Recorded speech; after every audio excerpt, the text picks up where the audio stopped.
I just rewatched Eldridge Chalice episodes 3 and 4, and now I'm going to review the series as a whole. Um, so, let me start with my positives and I'll get to the negatives later. But, again, the dialogue was all really good. Characters are pretty interesting. I'll get into a bit more about them later. Um, the, uh, the story premise, I believe, is really good. And, um, choreography, for the fight scenes, I loved it. Costumes are amazing.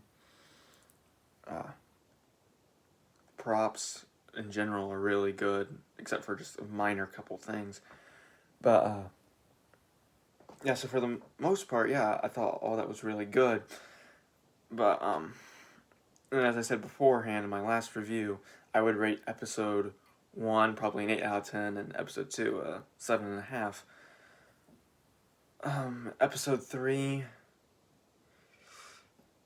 I gotta give that probably a 7.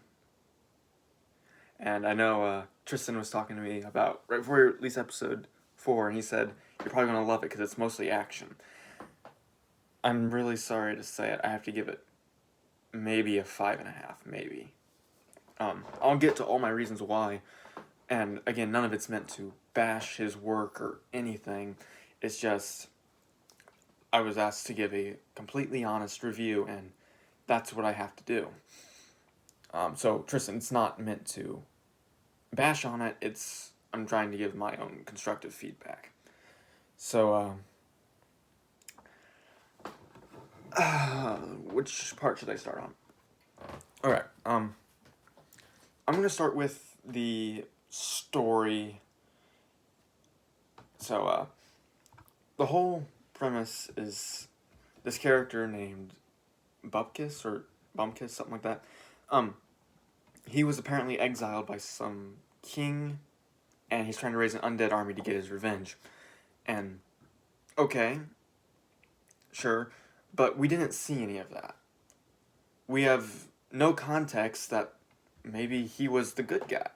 Maybe this king was, in fact, the evil one, and he just couldn't raise an army to fight back, so he created an army of undead, which is like, an army of undead in a fantasy story is kind of like every other Friday, because they have dragon attacks, zombie outbreaks, just crazy stuff happens all the time in fantasy. So this could have been completely normal, for all we know.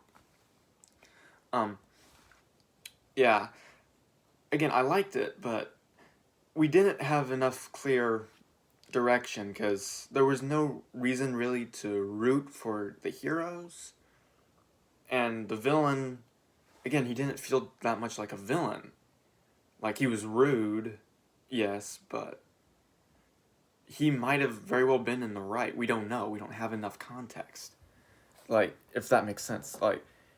Um, I believe the best way to put it is you get the skeleton of a really good in-depth story, but it just doesn't have the meat on it. Like, in order to for me to start rooting for these characters, we need to know a little bit more about them. Like, all we know about them is they are questers, and that's about it. I mean, they have good personalities and everything, but it's there's no real reason to root for them. Like, in the end, they're kind of in it for themselves, just like the bad guy is. But yeah, so that's kind of my problem with the story. The ending of the finale was very abrupt. It felt like, oh well, we killed him, it's done. And so yeah, those are just some problems I have with the story. But again, I believe that it has the potential in there to be really good. And if he did a season 2, I'd love to see him flesh it out more, longer episodes, delve deeper into these characters. Because right now, all I see is like 2 mercenaries, a witch, and a guy who may or may not be in the right. We have no idea. And there's another guy in there that I have no clue what purpose he's supposed to serve. Um, yeah, I mean, again, if he's setting up for a sequel, I can understand and hold off on that character, like, well, let's reserve judgment for later, but I don't know if he's actually going to be involved in it or not. Um, and then, like, episode 3 just kind of threw everything at you of, okay, this guy's the bad guy. Here is, his motivation. Let's go stop him. So I didn't feel any sort of weight to it, especially because we never saw the kingdom he wanted to overthrow. No one really from it. It just kind of felt like it was thrown in there out of the blue, like, oh, here's the stakes. And I believe if we had seen it, even a little bit of it, we could have understood, like, why it's so important. Why it's important this kingdom doesn't fall. Why this place is good. Because, again, for all we know, it's a terrible place. We have no context. But I believe if we had some more of that, that would have been helpful instead of it kind of just being put in there. And again, I understand it is a 4-part, less than 10-minute miniseries, but with the story that Tristan chose, I believe it would have been better if it wasn't a miniseries. Like, maybe if it was 4 parts, maybe like 20 to 30-minute episodes, so that we could understand it better. And I know he kind of did this in his spare time because he wanted to do more filmmaking, but didn't really have the budget or time to do it this year. So I understand that. But I believe for the story he picked, it was a bit too ambitious for what he was wanting to go for. Because I would love to see it have been fleshed out more, and I would still love to see it continue. It's just, there are some of those glaring issues there. Now, when we get to the last episode, when all the action happens, I loved all of the, CGI is not the word, but all the special effects that were used in the zombie fight, where all the blood happened, when they would blow up, things like that. That was all really cool. I really liked all that. The combat, again, as I've said before, all the choreography and everything was all really good. And, again, film quality, as I said in the first episode of this review, was amazing. It is still, by film quality, the best he's ever done. But there was one thing when the final fight between Thaddeus and Bupkis at the very end of the show. At the very end, they have this big fight, and very, very well choreographed, very fast paced, very intense. But there was 2 scenes in it that just made me chuckle because I didn't understand why he did it. And again, he might be able to explain it better to me later. But the first one was during their duel, Thaddeus, who is Tristan's character, gets disarmed. And the bad guy does something really stupid. And in Tristan's very, very first movie, Cataclysm, there's a scene at the very end where his character goes to fight the bad guy, and he throws the sword at him like a frisbee, which, again, if you're going to throw a sword, I would throw it like a spear, but since that was his only weapon, and if he really wanted to kill him, he wouldn't have used it. And I talked to Tristan about that a long time ago, and he agreed that that was kind of a stupid move on that character's part. But the villain in this show does the exact same thing. He takes, in their sword fight, he disarms them, and then he tosses the sword away instead of just finishing the job. I mean, he was intended on killing him, but he just threw the sword down and went in hand-to-hand, which the hand-to-hand I do think was really cool, but I believe that it wasn't the right way to kind of initiate that hand-to-hand, because it makes the bad guy seem really dumb. And, but after first off, in the very first episode, Tristan's character is given a love potion, and I didn't really think anything of it at first. Well, I should say, when I watched the episode, I knew since it was so short, every little detail was important. So I knew it was going to come into play, but by the time we got to the finale, I had forgotten about it. But he ends up using it to win this fight, and well, I really liked that. I thought that was really good storytelling that make us forget all about him having it, and then to whip it out the end and win with it. But right after that happens, he ends up picking up the sword he used, the Chalice, and his enemy's sword that he wants to keep. Well, here's the issue with that. When he goes to leave, because he has to have the Chalice in one hand and the sword in the other hand, he takes that one sword and puts it under his arm. And that just completely broke immersion, because how he was holding it, it would have been cutting into his arm. There was no possible way he could have held it like that without cutting himself. Like, again, I just happen to have this on standby. The blade was double-sided, so here and here, unlike a katana. But if he's holding it like this, and when he walks, just itself, it's going to be cutting right here at him. It's going to be like a fulcrum in his arm. And so that really broke immersion for me. Because, like, he could have just held the chalice and the cup in one hand, or even put the cup under his arm and held the sword with his free hand. But yeah, that doesn't really make a whole lot of sense to me why that happened like that.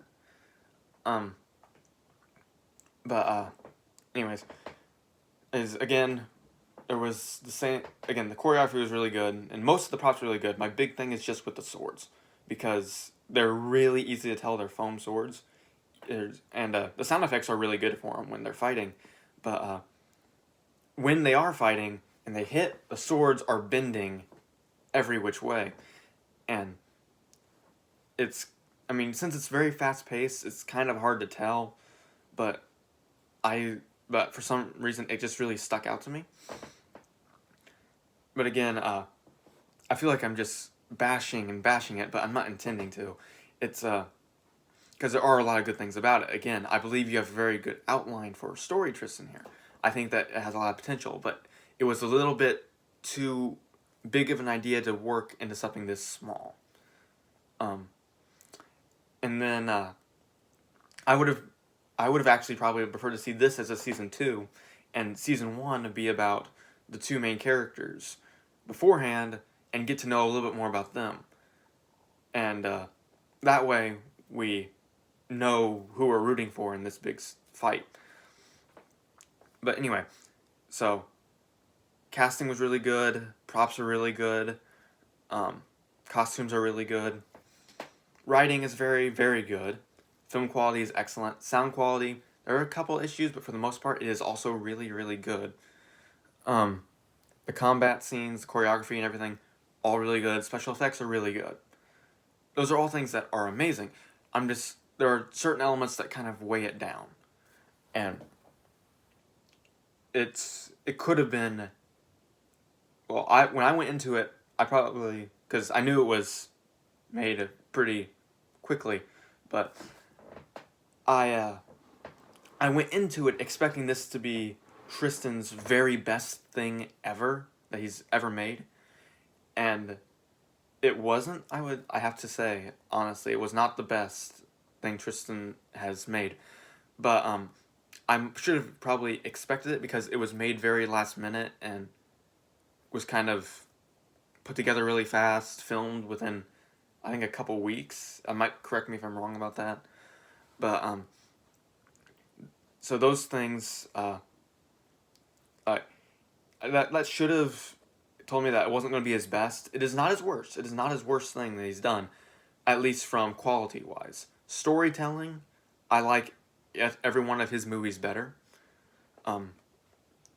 But quality-wise, I would say it is up there as probably his best one. But for me personally, I look at it, I rate stories through, the story, and whether that be a book or a movie. Writing quality in a book and the way it looks in a movie play factors, but they're not the most important. The story is what is most important. Always. It always has to come first. And as far as story goes, my favorite projects of his in order are Ugly Duckling, Calamity, Cataclysm, and Eldridge Chalice.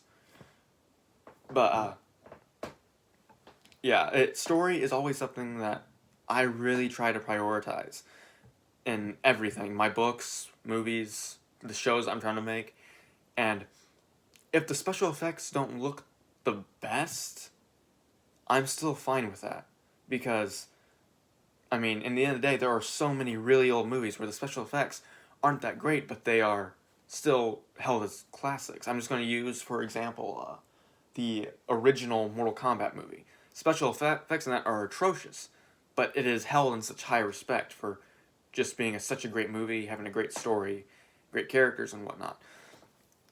But yeah, so again, quality-wise, Eldritch Chalice is amazing, especially for an indie project. It looks really, really good, but there are issues with the story and some of the props and things like that that kind of either break immersion for you or don't tell you enough.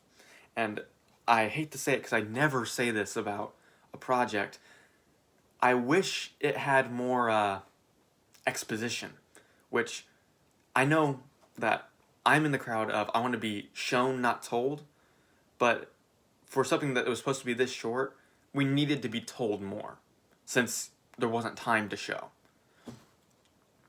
Because, I mean, the humor and stuff in it is really good, but if he had done a little bit of a trade-off with some of the humor and put in some more story, I would have really appreciated it because we needed more. We don't know enough. Again, I have no idea if the bad guy is even really a bad guy or not. He might be the good guy, and the main characters might be the bad guy. I don't know. But, again, it's not meant to bash on anything. I'm just trying to be constructive, and I have to give an honest opinion. And I know he's going to be reviewing Black Fist, and I hope it doesn't affect his review. I doubt it will, because I don't see him as the type of person that would affect it. But, in the end, even if it did, I have to be honest about it. I can't pretend that it was perfect. Because, I mean, my movie wasn't even perfect. But for that one, I tried to focus on story and characters as much as I could, and world building. That's why special effects were kind of added in last minute, because it was not the primary focus. But I think that, I do believe that Tristan, if he had more time to work on this project and a little bit more of a runtime for it, I think it could have been his best work ever. And I mean, if he does a season 2 and he does get the time to make longer episodes, delve more into the characters, into the world, and whatnot, I believe it will be his best ever. But we have to get there first. We have to have more to understand why. And I am interested. I am interested to see where he takes it. Don't take it as it's like me saying, oh, it's bad and I'm not going to watch any of it. No, I would even work on it if I could. If he wanted me to. I'm willing to do pretty much whatever behind the scenes or on screen. If you just ask Tristan, I'll help with it. Again, I know I've only made one movie, you've made 3 and a show, but so you have more experience than I do. But if you ever want help, I am always willing to help. So yeah. Anyways, that is my thoughts on Eldridge Chalice. Again, I know most of this video was spent pointing out critiques, but honestly, for some reason, with me anyway, critiques always stand out more, or at least when I'm trying to explain something. I talk about them more than I do about the positives, which I shouldn't do. I should give them equal ground, but it's just how my brain works.